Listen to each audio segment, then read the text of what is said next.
This is the Project Management Podcast. We bring project management topics to beginners and experts. Find us on the web at www.thepmpodcast.com or send your emails to pmpodcast@gmail.com. Hello and welcome to episode number 79. I am Cornelius Fichtner. This is the Project Management Podcast for the 13th of October 2007. Nice to have you with us. Today we feature a project management conversation with Joy Gumz. While most of us are project managers, Joy focuses on project audits. Her company is called Project Auditors, and she travels the world as a project auditor, helping companies identify troubled areas on their projects before they become problematic.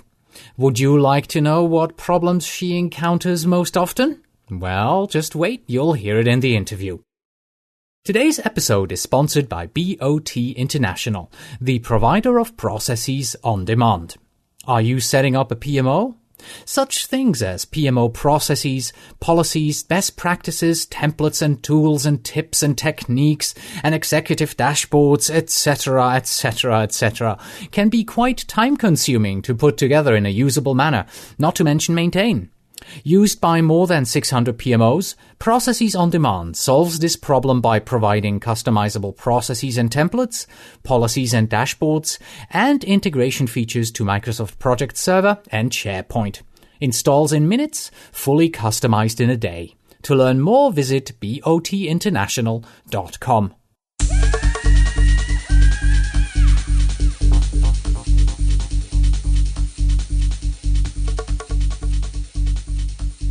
Today's helpful resources are once again going to allow you to explore our main topic in detail. This means that they are all about project auditing. And what better place to start than, of course, with projectauditors.com, which is the company of our guest. Because if you need a project auditor, they can definitely help. But if you don't want to hire an external auditor, then you need to find someone internally who is going to take the responsibility of auditing your projects. Let's see, who again is responsible overall for the success of all projects in a company? Yeah, that's right, the PMO is. So it just makes sense that Tom Mokel from 10-Step wrote an article titled "The PMO Should Perform Audits and Assessments to Validate Progress." The focus of Tom's article is less on auditing how projects are doing and more on auditing whether or not the project management processes that are defined are being used, are implemented, and whether or not they are effective. And finally, if you are an IT project manager, then please raise your hand. And I would guess that about half of you now have just raised your hand, at least. So let's talk about auditing information services or information technology projects. This helpful resource here is a PDF document by Harvey Summers titled IS Project Auditing, an organizational risk-based approach to auditing. And this is very well laid out and will help the beginner as well as the professional to see where to focus on during an audit. He starts out by explaining to us what an IS audit is. Then he has a very nice example framework for IS project auditing. It's pretty much an overview of the various areas in an IT project that you should actually look at, like scope management, risk management, etc. And then he goes into detail and tells you what to actually look at in each one of these areas. One slide that I liked very much is titled Symptoms of a Problem Project. It helps to just read through that particular slide and think about your own projects and go, are my projects showing any of these symptoms? And in his summary slide, he tells us what project auditing is all about. It's about ensuring good project management and software engineering practices, and that they improve chances of success, and that we're supposed to be meeting all expectations thanks to auditing. Also, it helps finding problems early, which reduces both development and life cycle cost and results in a controlled dividend to the organization. Well, if that's what auditors on a project can really help me do, then please bring them on. And if you are a regular listener, then you know that if you want to get the details of these helpful resources, then surf over to our website, thepmpodcast.com, and click on the helpful resources link that you find at the bottom of today's episode, which is episode 79. And now let's head right into our main topic, the discussion about project management and, in particular, project auditing with Joy Gumz. Joy is a PMP and Senior Director of Project Auditors, a project management consulting, training and auditing company. They have provided project management services to global 2,000 corporations, the US federal and the Canadian national government, and to non-profit organizations such as the United Nations. Prior to working with project auditors, Joy worked for PeopleSoft. With her expertise in ERP and cost systems, she has consulted to clients in Germany, Switzerland, Italy, the UK, and the Middle East. She led a project in Europe that successfully implemented PeopleSoft at a global pharmaceutical company in record time and has performed project audits at major companies for the UN. She has also worked with the US Marine Corps on the DIM HRS project, the largest ERP implementation ever. Joy also taught project management and auditing courses at major companies and at universities such as the University of California, California State University, and the American University of Sharjah. She is the first female instructor to teach at the Abu Dhabi National Oil Company in the United Arab Emirates. She has also published numerous papers in project management and is an international speaker. And now, enjoy the conversation with Joy Gumz.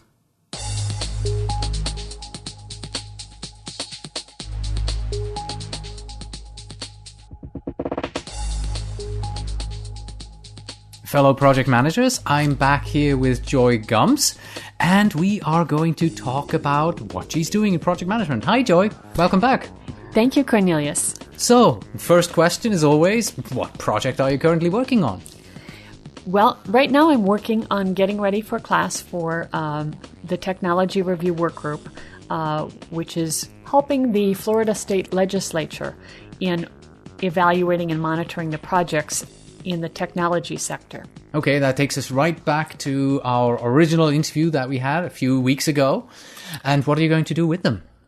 Well, I'm going to help them understand how to monitor and evaluate projects using a methodology that we've actually developed here in-house at Project Auditors. So I'm going to be walking them through what it takes to monitor projects in a more rigorous fashion. Right. Now, if I remember correctly, we talked about these 9 steps on how to set up project monitoring. So I guess this particular seminar is going to be in-depth look at one of those steps, right? How to actually do the monitoring. Exactly. It will be more of the execution, the things that you look at. There's one section on troubled projects, for example, and what a troubled project might look like and the reasons for that. And then after this particular session, I'm actually getting ready to go and audit the internal audit group in Amman, Jordan for the United Nations. Interesting. So you're auditing the auditors. Yes. They're getting some of their own medicine. We're all cheering for you. Yes, this is one of the things I do, working closely with the Institute of Internal Auditors. There is a process by which auditors themselves are audited. And usually when people hear this, they're always delighted. Oh, yes, absolutely, absolutely. What do you like about auditing, project auditing in particular? You have a passion for this. Why is it? I think that auditing gives the project manager a chance to have an unbiased third-party opinion. And sometimes this is really helpful. Project managers get so wrapped up in doing the project that sometimes just having someone else come in and help them see the project from another point of view, I think can be very, very useful. Yeah. Are there any particular challenges ahead of you when you're auditing the auditors? Well, there's always the challenge of short time. For example, the work in Amman, Jordan is only a week. So in a week, we produce an entire audit report on how that audit group is functioning. In a whole week? In 1 week. Now, sometimes they're 2 weeks. And in this particular assignment, there'll be 3 of us doing this. But in 1 week, we'll have the team building. We'll have to go through all of the interviews that we do, and we'll have to look at all of their papers to determine the quality of the work that they're doing. I don't think that we'll have to get involved in any of the auditing of the capital projects that they do, but the organization has about a $400 million budget. So this is not a small entity. Yeah. Now, I know from my own audit experience, auditors, they usually come in, they have objectives, audit objective stuff they look at. Before they come in, they send you initial requests. Then they come in, they do the field work, they go back home again, and then you get follow-up requests. Is it kind of the same that you're going to do? Is it a totally different approach? It's exactly the same. Okay. Yes. So they do get a little bit of their own medicine. Oh, exactly. There's always requests sent early, and ideally we get that information back so we can look at it prior to the field work. And the field work is actually the 5 days, and the report follows relatively quickly thereafter. Why have you been selected to do this? Why not someone else? What makes you the outstanding auditor? Well, fortunately, I've got experience working in the Middle East already. Okay. So that helps, yeah. So that was important. I have taught a class at the American University of Sharjah, which is in the United Arab Emirates, and I also taught a class with the Abu Dhabi National Oil Company in Abu Dhabi. So any Middle Eastern experience is always a plus. Right. Now, in your work with auditing projects, what are usually the biggest issues that you find again and again? You can pretty much go in and say, you can give them a report before you even started and say, these are your problems. What is it that you find? I can tell you some of the problems. Right.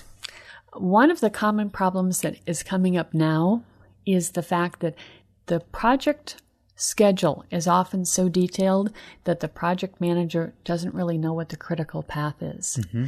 And this often happens if you're on, say, a technology project using Microsoft Project.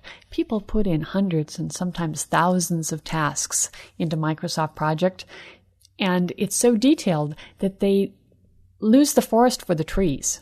They're simply overwhelmed by the detail. And so the project manager can no longer concentrate on what's really important to the project.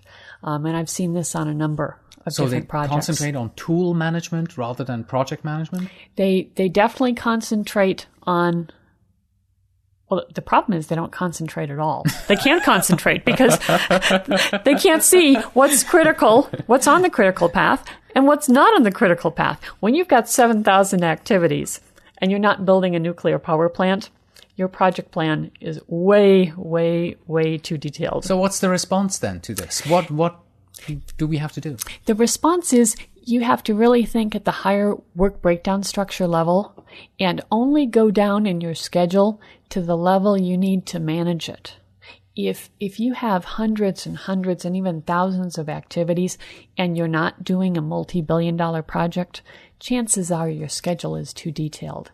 People tend to use Microsoft Project as a task rather than an activity scheduler. Okay. What size are the projects that you're being called in for to audit? Oh, they can be anything from, a few million to $200 and $300 million projects. Okay. Is there any one project that sticks out in your mind that you say, this was either so bad, well, you probably may not be able to talk about that, or it was so good from an audit point of view? Well, a lot of project audits are very, very confidential. Okay. So the only ones that I'm really comfortable talking about are the ones I've worked with, say, government or NGOs where they've publicized them. One audit I worked on for the Smithsonian, it was notable in that they had already implemented PeopleSoft in the financials area. And so ideally, one would think that the human resources would be a lot easier. And yet we saw a lot of the same types of things occurring as had happened in the financials. implementation at the Smithsonian. So I guess it's project managers don't always learn from the prior projects that have happened in an organization. You mentioned that many of the projects are confidential that you've audited. I mean, the projects probably they're known projects. We've heard about them, but the fact that you've audited them is confidential. Is that what you meant? Yes. So there is a fear that we're bringing in an auditor here, so something has to be wrong, and our shareholders might hear of this, and the stock is going to drop. Is that kind of almost the view that people have of auditors? Well, that's usually the view, and people shouldn't have that view. 20 years ago, there was a lot more confrontational view of auditors, and auditors have tried to turn that around, I would say, in the last especially 10 to 15 years, where it's more of a collaborative, working together, partnering is the term that internal auditors try and use. So I think when you think of it in that term where you're partnering with someone, it's better to tell them the problem up front and say, how do we solve it? And not to think of auditors coming in. But nonetheless, many groups do think of it still in that confrontational way when they shouldn't. There's one question that I usually ask people during these project management conversations, and that is, if there were one thing you could change about project management in your company, what would you change? Now, you're self-employed, you have your own company, but I'm going to ask you nevertheless. Okay. If there was one thing about your company that you could change, and hey, you can because you own the company, what would you change? What is needed in your company in terms of project management, the project auditing? Where would you like to next change something? Ooh, this is a tough question. I would actually like, and this is part project management, I would probably like just improve scheduling of projects. We're a small company. We get different things happening very, very quickly, and it's always tough to try and schedule things. And probably things happen. You get one contract, you get another contract at the same time, right? So they overlap. Right. So, anytime you can improve the scheduling, it's better, but that's definitely a challenge. So we've already heard about two projects that you'll be working on. One is the training, the other one is the audit that you're going to do. Anything else in the near future that's already scheduled? I'm actually doing some training for California State University. One session was done earlier this month, and we're having another session in September, and then a third in November. And what's the session about? And the session is about project management, but it's been tailored to take into account the methodology that has been developed by the California State University Chancellor's Office. So is it internal training or is it student training? It's internal training okay. for the IT group within California State University, as well as any other people who want project management training. So it's not only for IT, but sometimes there are people who are in functional areas. All right. So what does your calendar look like next week? What's on your plate? What are you going to do? I'll be in Florida with the TRW group. That's the 3-day training, right? Right. What else? I mean, there are 2 days left. Well, it takes me one to get to Florida. And one to come home. And then one to get back. So sometimes when you're doing East Coast work, it can be a little bit challenging because you wind up with some travel time. And you don't only travel within the United States, you travel pretty much worldwide, right? Yes. You've been in Italy, you've been in the Middle East, you've been all over the place. How much travel time do you actually spend on your projects? Well, ideally... None. Ideally, all the work is remote.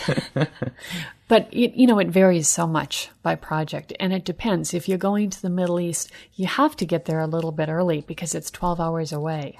Right. And so if you don't budget a little bit of time to recover, maybe a day on the front end, then you're totally jet-lagged, and that's not going to go over well. Yeah. Because you have to have a lot of energy, whether you're working on a project or doing an audit or project review, or if you're doing training.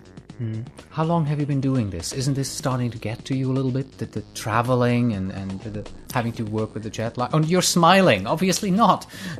Actually, I love travel. I think it's fabulous. It's been harder since 9/11, but put me on a plane and I'm happy. Okay. Wonderful. Thank you very much once again for your time. Appreciate having you. Okay. Thanks, Cornelius. And that was our conversation with Joy Gumz. That's it for today. Thank you very much for listening. As always, you can find us on the web at thepmpodcast.com. And if you're a project manager who wants to become PMP certified, you can visit pmprepcast.com. In our sister podcast, we teach you concepts, tools, and techniques that you need to know in order to pass the PMP exam. Please send your emails to pmpodcast@gmail.com. And when you write, please tell me where in the world you are writing from. And finally, we have this. The prospect of an independent post-audit provides the project team with a powerful incentive to deliver a good system, on schedule, and within budget. Until next time.